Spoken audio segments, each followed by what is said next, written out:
సర్కార్, ఇది కాంగ్రెస్ సర్కార్ ఇందిరమ్మ రాజ్యం అని కూడా వాళ్ళు చాలా సంతోషపడతా ఉన్నారు. అదేవిధంగా ఇవాళ ఇందిరమ్మ ఇల్లు ఇవ్వడానికి గత ప్రభుత్వం ఒక్క ఇల్లు ఇవ్వలేదు. పల్లెల్లో వాళ్ళు కట్టించిందంతా శ్మశాన వాటికలు, వైకుంఠ ధామాలు, బొందలగడలు. కానీ ఇలా ప్రతి నియోజకవర్గానికి 3500 ఇందిరమ్మ ఇల్లు ఇవ్వడానికి డిసైడ్ చేయడం జరిగింది.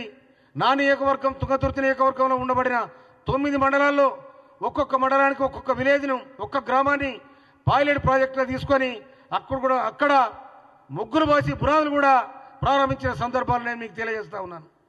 కనుక సామాజిక న్యాయం జరగాలన్నా, అభివృద్ధి జరగాలన్నా, అన్యాయానికి గురైన వర్గాన్ని దగ్గర తీసుకోవాలన్నా అది ఒక్క కాంగ్రెస్ పార్టీతోనే అయిద్దని కూడా ఈ సందర్భంగా మనం చేస్తున్నా. నేను ఇవాళ ఎస్టీలు కానీ, ఎస్సీలు కానీ, బీసీలు కానీ, మైనార్టీలు కానీ నిన్న జరిగిన ఏఐసిసి సమావేశంలో, అహ్మదాబాద్లో జరిగిన సమావేశంలో గౌరవనీయులు రాహుల్ గాంధీ వారిచ్చిన సందేశం ఈ సమాజానికి దిక్సూచిగా మేము భావిస్తూ ఉన్నాం.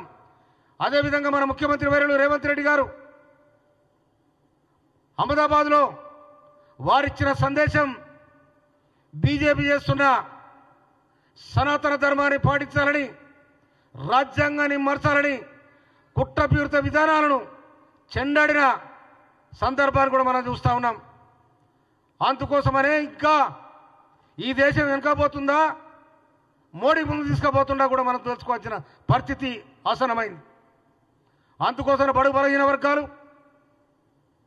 అణగారిన కులాలు, అణిచివేయబడ్డ కులాలు అన్నీ కూడా ఏకం కావాల్సిన సందర్భం ఆసనమైంది. అది కాంగ్రెస్ ఇచ్చిన, కాంగ్రెస్ పార్టీ జై బాపు, జై భీమ్, జై సంవిధాన్, ఈ 3 నినాదాలు ఏతున్నాయో రాజ్యాంగాన్ని పరిరక్షించుకోవడానికి డాక్టర్ బిఆర్ అంబేద్కర్ రాజ్యాంగంలో పొందుపరిచిన మనిషికి జీవించే